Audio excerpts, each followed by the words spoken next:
Assalamualaikum warahmatullahi wabarakatuh. Perkenalkan, saya Khofifah Qiraatul Fauzi, nomor induk mahasiswa 122011835156. Saya berasal dari jurusan Pendidikan Agama Islam Fakultas Tarbiyah dan Ilmu Keguruan IAIN Tulungagung.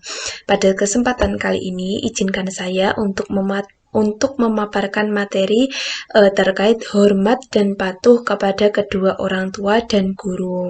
Materi ini merupakan materi kelas 11 MA, yaitu mata pelajaran Al-Quran Hadis. Tujuan daripada kegiatan pembelajaran ini yaitu diharapkan peserta didik dapat mendemonstrasikan hafalan dari Quran Surat Al-Isra ayat 23-24, Quran Surat Al-Luqman ayat 13-17, dan hadis Nabi tentang perilaku hormat dan patuh kepada kedua orang tua dan guru. Lalu, tujuan yang kedua adalah peserta didik diharapkan dapat menyebutkan makna mufrodat atau arti mufrodat dari Quran Surat Al-Isra ayat 23-24, Quran Surat Al-Luqman ayat 13-17, dan hadis Nabi tentang perilaku hormat dan patuh kepada kedua orang tua dan guru. Lalu, tujuan yang ketiga adalah peserta didik diharapkan dapat peserta didik diharapkan dapat menganalisis kandungan dari Quran Surat Al-Isra ayat 23-24, Quran Surat Luqman ayat 13-17, dan hadis Nabi tentang perilaku hormat dan patuh kepada kedua orang tua dan guru. Lalu tujuan yang keempat adalah peserta didik diharapkan dapat menunjukkan perilaku hormat dan patuh kepada kedua orang tua dan guru. Baik, lanjut kita ke materi. Yang pertama adalah mari mengamati. Di sini ada 3 gambar. Gambar 1 itu merupakan seorang anak lelaki yang sedang membersihkan kaki ibunya. Lalu yang gambar kedua itu adalah seorang anak lelaki yang menyuapi ayahnya yang sedang sakit, menyuapi makanan. Lalu yang ketiga ini adalah kegiatan seorang anak yang sedang ziarah kubur, ziarah ke makam kedua orang tuanya. 3 foto ini atau 3 gambar ini adalah merupakan suatu bentuk hormat dan patuh kepada kedua orang tua, di mana ketika kedua orang tuanya masih hidup, maka anak juga wajib menghormat dan juga patuh kepada kedua orang tuanya. Caranya bagaimana? Misal dengan cara membersihkan kaki ibunya, dengan cara menyuapi makanan kepada ayahnya. Lalu ketika kedua orang tua atau salah satu dari orang tua kita sudah meninggal, maka cara kita untuk berbakti kepada mereka adalah dengan mendoakannya, seperti itu. 3 kegiatan ini merupakan contoh gambar dari kegiatan atau perilaku hormat dan patuh kepada kedua orang tua dan guru. Yang guru ini belum termuat ya. Lanjut kita ke Quran Surat Al-Isra ayat 23-24. Kita baca dulu bersama-sama. A'udzubillahi minasyaitonirrajim. Bismillahirrahmanirrahim. وَقَضَى رَبُّكَ أَلَّا تَعْبُدُوا إِلَّا إِيَّاهُ وَبِالْوَالِدَيْنِ إِحْسَانًا إِمَّا يَبْلُغَنَّ عِندَكَ الْكِبَرَ أَحَدُهُمَا أَوْ كِلَاهُمَا فلا تقل لهما أف ولا تنهرهما وقل لهما قولا كريما واخفض لهما جناح الذل من الرحمة وقل رب ارحمهما كما ربياني صغيرا. Artinya, dan Tuhanmu telah memerintahkan supaya kamu jangan menyembah selain Dia, dan hendaklah kamu berbuat baik kepada ibu bapakmu dengan sebaik-baiknya. Jika salah seorang di antara keduanya atau kedua-duanya sampai berumur lanjut dalam pemeliharaanmu, maka sekali-kali janganlah kamu mengatakan kepada keduanya perkataan dan janganlah kamu membentak mereka dan ucapkanlah kepada mereka perkataan yang mulia. Lalu terjemahannya ayat 24, dan rendahkanlah dirimu terhadap mereka Dan rendahkanlah dirimu terhadap mereka berdua dengan penuh kesayangan dan ucapkanlah, wahai Tuhanku, kasihanilah mereka keduanya, baik sebagaimana mereka berdua telah mendidik aku waktu kecil. Quran Surat Al-Isra ayat 23-24. Terjemah kosakata atau mufradat. Yang pertama, wa qadha rabbuka, dan Tuhanmu telah memerintahkan alla ta'budu, supaya kamu jangan menyembah illa iyahu, selain dia, wa bil walidaini, dan kepada kedua orang tua ibu bapak, ihsanan, berbuat baik, imma yablughanna, jika sampai indakal kibara, berusia lanjut dalam pemeliharaanmu, ahaduhuma, salah seorang di antara keduanya, au kilahuma, atau keduanya, fala taqul lahuma ufin, janganlah engkau mengatakan kepada keduanya perkataan wala tanharuhuma, dan janganlah membentak keduanya, qaulan karima, perkataan yang baik.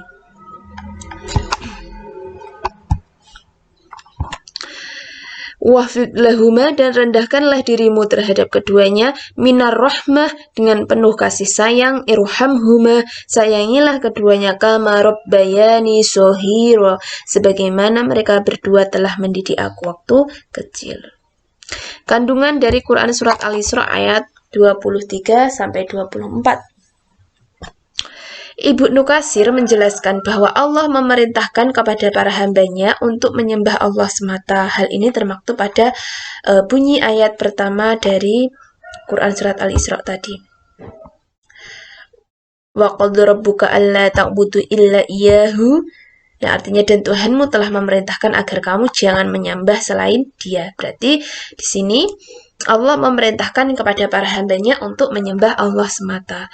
Allah juga memerintahkan kita untuk berbuat baik kepada ibu bapak dan melarang kita mengeluarkan kata-kata yang buruk kepada keduanya. Sehingga kata-kata pun yang merupakan kata-kata buruk yang paling ringan tidak diperbolehkan. Dan melarang kita bersikap buruk kepada mereka dengan ungkapan, dan janganlah kamu membentak mereka, yaitu jangan kamu menolakkan tangan kepada keduanya. Jadi dari sini kita tahu bahwa pada Quran Surat Al-Isra ayat 23 tadi, perintah yang pertama kali Allah perintahkan adalah supaya kita jangan sampai berpaling dari Dia Allah. Jangan sampai kita menyembah selain Allah, kita menyembah hanya kepada Allah semata. Lalu setelah itu Allah memerintahkan kita untuk berbuat baik kepada ibu bapak kita, dan jangan sampai kita dan Allah juga melarang kita itu mengeluarkan kata-kata yang buruk kepada kedua orang tua kita. Bahkan kata pun yang merupakan kata-kata buruk juga tidak boleh. Dan janganlah kita juga bersikap buruk kepada kedua orang tua. Nah, setelah melarang mengeluarkan perkataan jelek dan melakukan perbuatan buruk terhadap kedua orang tua, Allah Subhanahu wa Ta'ala juga memerintahkan kita untuk berbuat baik, bertutur sapa baik, dan berlaku sopan santun kepada kedua orang tua dengan rasa penuh hormat dan memuliakannya. Jadi kalau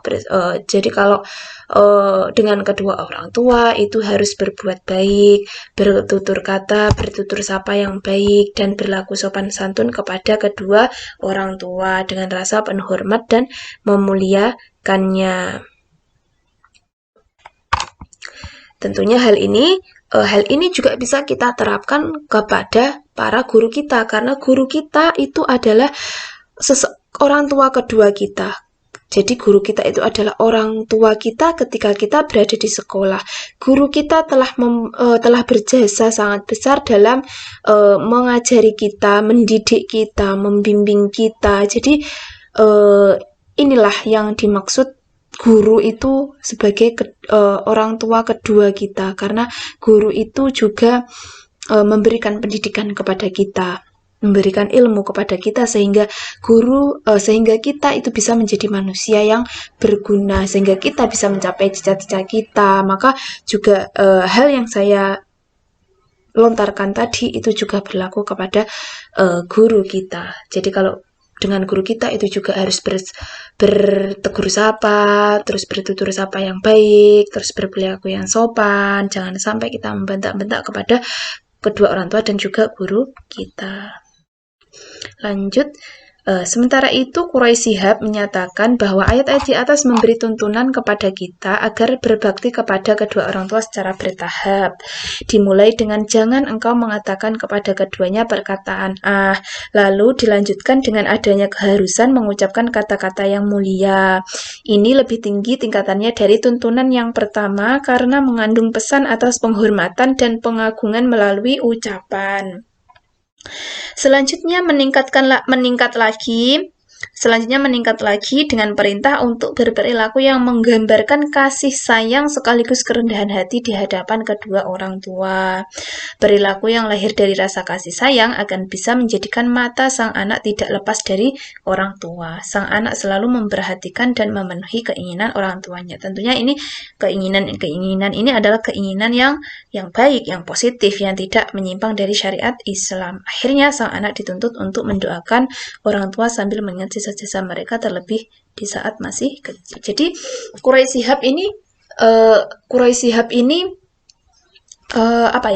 menafsirkan, menyatakan bahwa ayat tadi itu memberikan tuntunan kepada kita agar berbakti kepada kedua orang tua itu secara bertahap. Jadi berbaktinya itu bertahap, mulai dari tidak mengatakan terus bertutur kata yang baik, terus selanjutnya meningkat lagi untuk dengan berperilaku yang menggambarkan kasih sayang sekaligus kerendahan hati di hadapan kedua orang tua. Terus lanjut lagi meningkat lagi, anak dituntut untuk selalu mendoakan orang tua sambil mengingat jasa-jasa kedua orang tuanya terhadap dirinya. Begitu. Nah,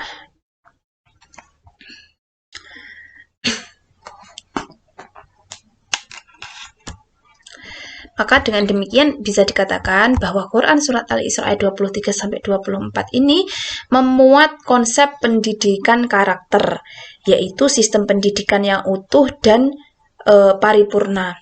Jadi di mana yang pertama harus dilakukan adalah melaksanakan perintah Allah. Apa perintahnya? Yaitu menyembah kepada Allah semata, tidak menyekutukannya. Kemudian setelah itu adanya keharusan untuk melaksanakan ihsan atau bakti kepada kedua orang tua, sebagaimana yang diperintahkan oleh Allah Subhanahu wa Ta'ala dengan cara bersikap baik dan sopan kepada keduanya, baik dalam ucapan, perbuatan, tingkah laku, itu harus sesuai dengan tuntunan syariat Islam, sehingga mereka merasa senang terhadap kita dan mencukupi semua kebutuhan mereka secara wajar sesuai dengan kemampuan kita.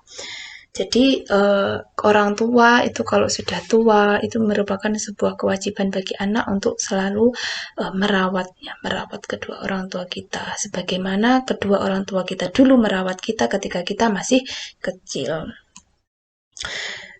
Perilaku hormat dan patuh ini tentunya juga bisa diterapkan atau dianjurkan juga kepada guru kita, guru-guru yang telah mengajari kita, mendidik kita, membimbing kita.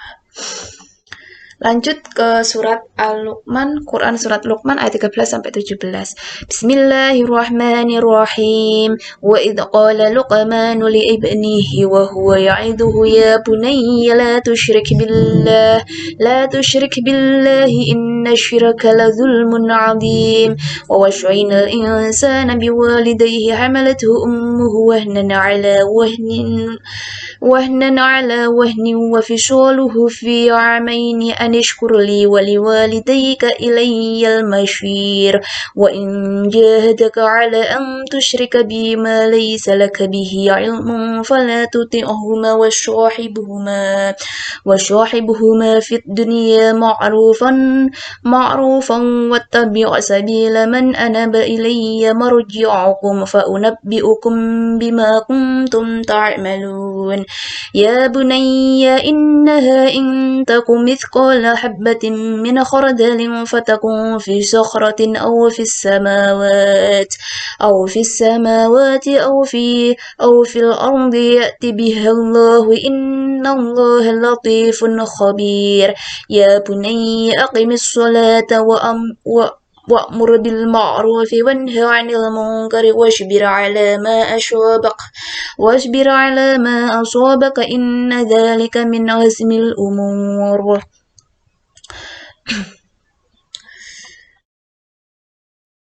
Terjemahan ayatnya, dan ingatlah ketika Luqman berkata kepada anaknya di waktu ia memberi pelajaran kepadanya, "Hai anakku, janganlah kamu mempersekutukan Allah, sesungguhnya mempersekutukan Allah adalah benar-benar kezaliman yang besar. Dan kami perintahkan kepada manusia berbuat baik kepada dua orang ibu bapaknya. Ibunya telah mengandungnya dalam keadaan lemah yang bertambah-tambah dan menyapihnya dalam 2 tahun. Bersyukurlah kepadaku dan kepada kedua orang ibu bapakmu, hanya kepadakulah kembalimu. Dan jika keduanya memaksa kamu untuk mempersekutukan aku dengan sesuatu yang tidak ada pengetahuanmu tentang itu, maka janganlah engkau mematuhi keduanya, dan pergaulilah keduanya di dunia dengan baik, dan ikutilah jalan orang yang kembali kepadaku. Kemudian hanya kepadakulah kembali kamu, maka kuberitakan kepada kamu apa yang telah kamu kerjakan. Wahai anakku, sesungguhnya jika ada seberat biji sawi dan berada dalam batu karang atau di langit atau di dalam bumi, niscaya Allah akan mendatangkannya. Sesungguhnya Allah Maha Halus lagi Maha Mengetahui. Wahai anakku, laksanakanlah sholat dan perintahkanlah mengerjakan yang ma'ruf dan cegahlah dari kemungkaran dan bersabarlah terhadap apa yang menimpamu. Sesungguhnya yang demikian itu termasuk hal-hal yang diutamakan. Quran Surat Luqman ayat 13-17.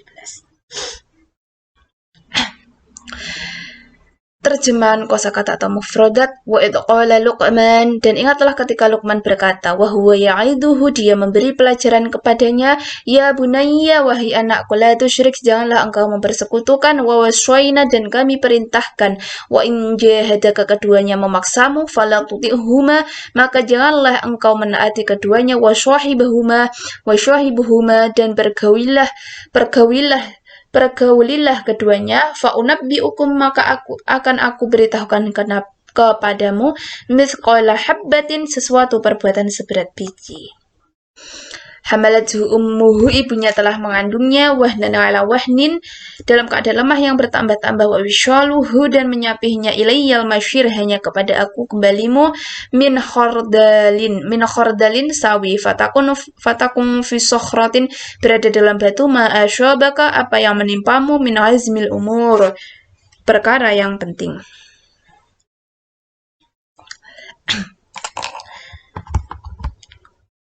Mohon maaf jika ada beberapa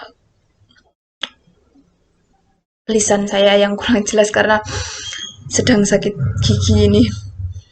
Baik. Kandungan dari Quran Surat Luqman ayat 13-17.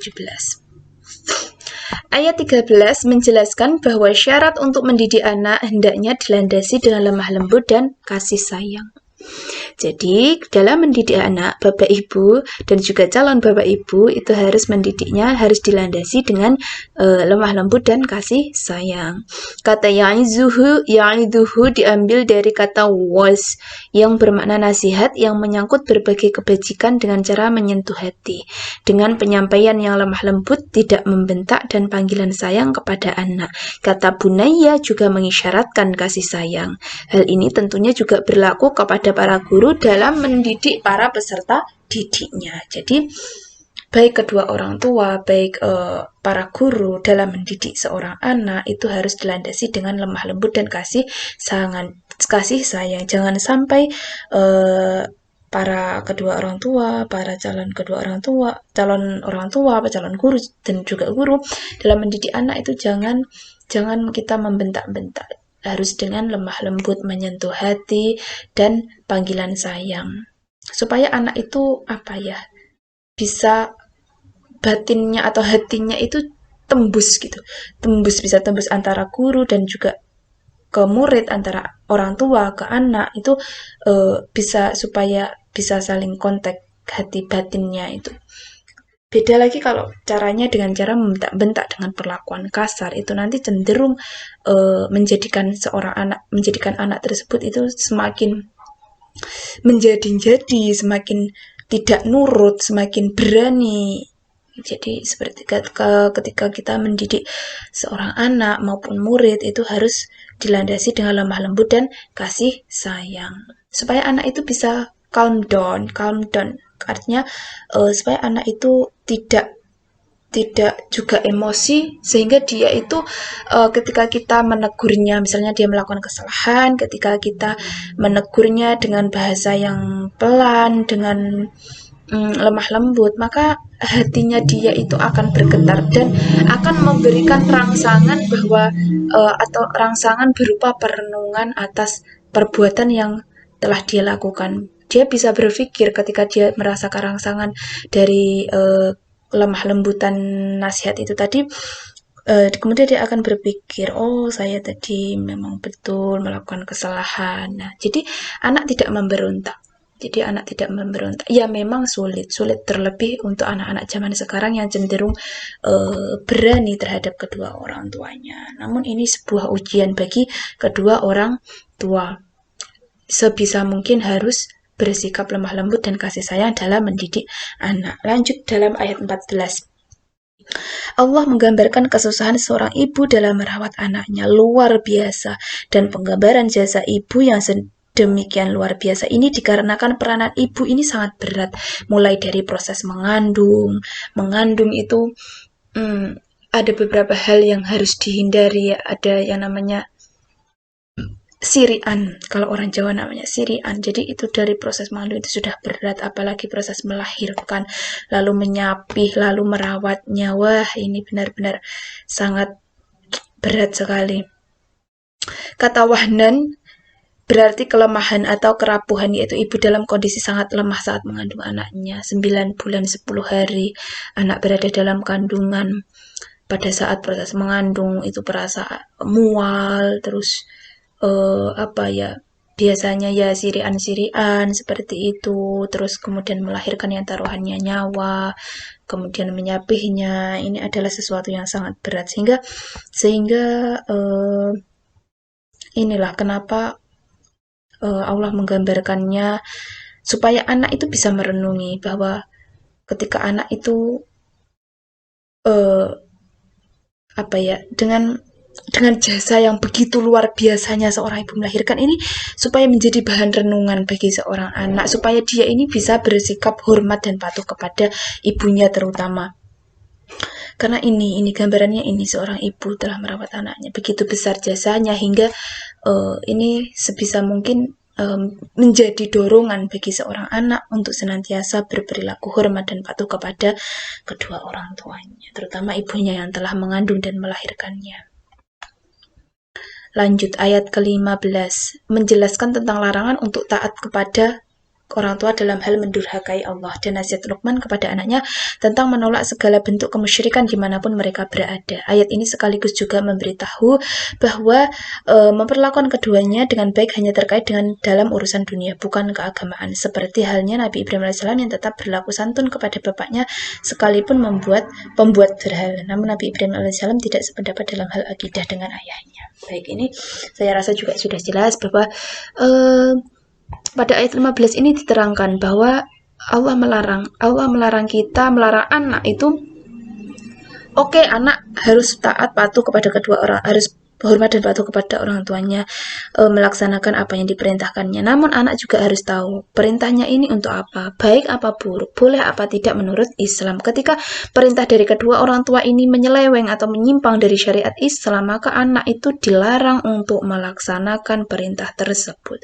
Nah, pada ayat 15 ini juga termuat atau terkandung juga nasihat Luqman kepada anaknya tentang larangan untuk melakukan kemusyrikan dimanapun mereka berada, dan juga menjelaskan tentang perlakuan baik kita kepada kedua orang tua itu terkait dalam hal urusan dunia, bukan keagamaan. Dalam arti begini, ketika orang tua kita berbeda keyakinan dengan kita, misal kita Islam dan kedua orang tua kita non-Islam, ya sudah, maksudnya itu bukan perbedaan keyakinan, ini bukan suatu hal yang menghalang kita untuk berlaku baik, berlaku hormat dan patuh kepada orang tua. Jadi kita tetap melaksanakan, tetap memperlakukan baik, hormat dan patuh kepada kedua orang tua kita, karena bagaimanapun juga mereka itu kedua orang tua kita yang melahirkan kita, ibu kita yang telah melahirkan kita, kedua orang tua kita yang dititipi Allah, karena kalau tidak ada mereka, kita tidak ada. Jadi selama itu menyangkut perbuatan dunia, selain kaitannya tentang tauhid, maka kita tetap wajib memperlakukan kedua orang tua kita dengan baik. Namun ketika kedua orang tua kita mengajak kita untuk berpindah keyakinan dan menyuruh kita untuk mempersekutukan Allah, jangan sekali-kali kita melaksanakannya. Sangat tidak boleh. Baik, lanjut pada ayat ke-16. Terdapat kata latif yang memiliki arti lembut, halus, atau kecil. Dari makna ini muncul makna ketersembunyian dan ketelitian. Imam Al-Ghazali menjelaskan bahwa yang berhak menyandang sifat ini hanyalah Allah Subhanahu wa Ta'ala. Dialah yang mengetahui perincian semua kemaslahatan dan seluk-beluk rahasianya. Karena Allah Subhanahu wa Ta'ala selalu menghendaki kemaslahatan untuk makhluknya. Ayat ini juga tegas menggambarkan atas kekuasaan Allah Subhanahu wa Ta'ala dalam menghitung amal manusia betapapun sedikitnya. Jadi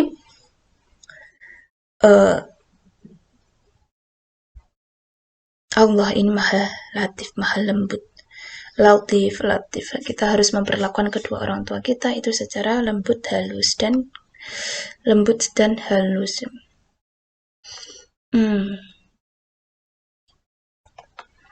Lanjut ke ayat 17. Ayat 17 menjelaskan tentang adanya perintah amar ma'ruf nahi munkar, yaitu menjalankan semua perintah Allah dan menjauhi larangannya, yang puncak dan pangkalnya adalah sholat. Serta amal kebaikan yang tercermin adalah buah dari sholat yang dilaksanakan dengan benar. Kata azam dari segi bahasa berarti kekuatan hati atau tekad.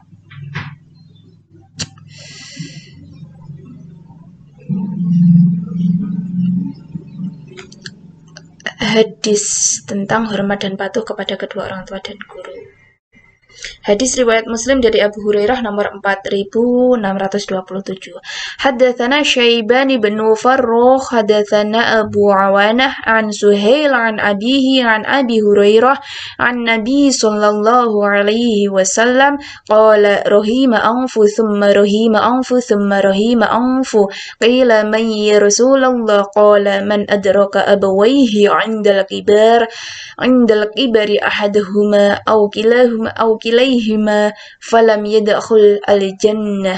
Artinya, telah menceritakan kepada kami Syaiban bin Farrukh, telah menceritakan kepada kami Abu Awanah dari Suhail dari bapaknya dari Abu Hurairah dari Nabi sallallahu alaihi wasallam, beliau bersabda, dia celaka, dia celaka, dia celaka. Lalu beliau ditanya, siapakah yang celaka ya Rasulullah? Jawab Nabi sallallahu alaihi wasallam, barang siapa yang mendapati kedua orang tuanya dalam usia lanjut atau salah satu dari keduanya tetapi dia tidak berusaha masuk surga dengan berusaha berbakti kepadanya dengan sebaik-baiknya. Hadis riwayat Muslim dari Abu Hurairah. Lalu hadis yang kedua adalah hadis riwayat Bukhari Muslim dari Abdullah bin Amr nomor 4623. Hadatsana Abu Bakr bin Abi Syaibah wa Zuhair bin Harb qala hadatsana Waqi' wa an Sufyan an Habib.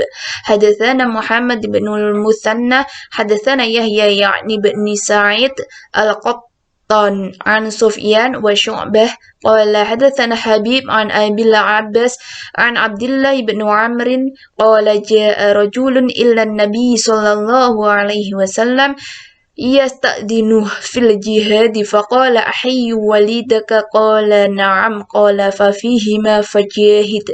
Artinya, telah menceritakan kepada kami Abu Bakar ibnu Abi Syaibah dan Zuhair bin Harb. Keduanya berkata, telah menceritakan kepada kami Waqi' dari Sufyan dari Habib, demikian juga diriwayatkan dari jalur lainnya, dan telah menceritakan kepada kami Muhammad bin al-Musanna, telah menceritakan kepada kami Yahya yaitu Ibnu Sa'id al-Qattan dari Sufyan dari Syu'bah, keduanya berkata, telah menceritakan kepada kami Habib dari Abu al-Abbas dari Abdullah bin Amr, dia berkata, seseorang datang kepada Nabi sallallahu alaihi wasallam minta izin hendak ikut jihad atau berperang.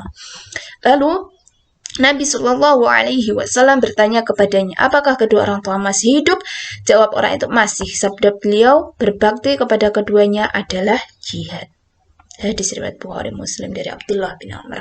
Terjemahan lafaz, rohima anfa dia celaka, adraka abawaihi mendapati kedua orang tuanya, indal kibari dalam usia lanjut, falam yadkhul jannah maka ia tidak akan masuk surga. Ja'a rajulun seorang laki-laki datang, yasta'dinuhu meminta izin kepadanya, fil jihadi untuk ikut berjihad. Ahiyya apakah dia masih hidup. Baik, langsung ke kandungan hadis. Hadis yang diriwayatkan oleh Imam Muslim tersebut menjelaskan bahwa seseorang akan celaka ketika tidak berbakti kepada kedua orang tua. Kata dia celaka atau rohima angfu diulang oleh Rasulullah sebanyak 3 kali, yang menunjukkan bahwa celaka akan benar-benar terjadi kepada seseorang yang tidak berbakti kepada orang tua. Hal ini juga menunjukkan betapa pentingnya berbakti kepada kedua orang tua, terlebih lagi ketika kedua orang tua itu atau salah satunya dari mereka itu masih hidup. Jadi, selagi kedua orang tua masih hidup, baik satu ataupun kedua-duanya, maka kita harus berbakti kepada kedua orang tua kita. Apabila kita tidak bisa berbakti, maka seperti yang dikatakan oleh Rasul, dia celaka atau rohima angfu, yang diulang oleh Rasulullah sebanyak 3 kali. Lalu, adapun hadis riwayat Imam Bukhari dan Muslim menjelaskan bahwa berbakti kepada kedua orang tua memiliki nilai pahala yang sangat besar. Bahkan nilai pahala berbakti kepada kedua orang tua oleh Rasulullah disamakan dengan nilai pahala jihad, berperang dan melawan kaum kafir. Jadi hadis yang kedua tadi itu ketika ada seorang laki-laki yang ingin ikut berperang, namun Rasul bertanya, jika keduanya masih hidup, maka tidak usah ikut berperang, rawatlah kedua orang tuamu. Karena merawat kedua orang tua itu sudah sama halnya dengan jihad. Makanya Rasulullah menyamakan antara nilai pahala jihad, berperang dan melawan kaum kafir itu sama halnya dengan pahala berbakti kepada kedua orang tua. Baik. Mari implementasikan sikap dan perilaku yang bisa diterapkan sebagai penghayatan dan pengamalan dari Quran Surat Al-Isra ayat 23-24 adalah sebagai berikut. 1. Selalu beribadah kepada Allah Subhanahu wa Ta'ala dan tidak menyekutukannya. 2. Membiasakan berbuat baik atau ihsan kepada kedua orang tua. 3. Membiasakan untuk tidak berkata-kata buruk kepada kedua orang tua. 4. Selalu bersikap baik dan berlaku sopan santun kepada kedua orang tua dengan rasa penuh hormat dan memuliakannya. 5. Selalu mendoakan orang tua sebagai ungkapan terima kasih anak. Lanjut, sikap dan perilaku yang bisa diterapkan sebagai penghayatan dan pengamalan Quran Surat Al-Luqman ayat 13-17 adalah selalu mengesahkan Allah Subhanahu wa Ta'ala dan tidak menyekutukannya dengan sesuatu pun. Selalu berbuat baik kepada kedua orang tua, terutama ibu, karena ia telah mengandung kita dalam kepayahan, melahirkan, merawat, dan mendidik kita sebagai ungkapan terima kasih kepada mereka. Membiasakan diri untuk berbuat baik dan menaati orang tua sepanjang tidak untuk berbuat maksiat kepada Allah dan menyekutukannya. Selalu berbuat baik karena sekecil apapun perbuatan kita baik maupun jelek pasti akan mendapatkan balasan dari Allah. Senantiasa menjalankan salat, amar ma'ruf, nahi munkar, dan bersabar. Lalu, sikap dan perilaku yang bisa diterapkan sebagai penghayatan dan pengamalan hadis Nabi sebagai berikut. 1. Selalu berbakti kepada orang tua, terutama ketika mereka masih hidup. Jika sudah tiada pun, kita harus senantiasa mendoakan mereka, seperti yang dicontohkan oleh gambar anak yang mendoakan kedua orang tuanya yang sudah meninggal tadi. Lalu yang kedua adalah senantiasa berbakti kepada kedua orang tua karena nilai kebaikannya di sisi Allah Subhanahu wa Ta'ala disejajarkan dengan nilai jihad, berperang. Selain berbakti kepada kedua orang tua, kita juga berkewajiban bersikap hormat dan patuh kepada guru. Kenapa kita harus patuh kepada guru? Karena jasa guru ini sangat besar bagi murid dan masyarakat, bahkan bagi kemajuan bangsa dan negara. Kita tidak akan menjadi pintar tanpa adanya bimbingan guru. Dan lebih dari itu, tugas guru tidak hanya memberikan pengajaran dalam berbagai disiplin ilmu pengetahuan kepada muridnya, tetapi juga bertugas mendidik mereka agar menjadi manusia yang baik, sehat jasmani dan rohani, dan kelak diharapkan agar mereka menjadi warga negara yang baik, bijak, luhur budinya, cinta kepada tanah air dan bangsanya. Jadi sangat penting bagi kita sebagai anak dan juga sebagai pelajar untuk senantiasa hormat dan patuh kepada kedua orang tua dan guru kita.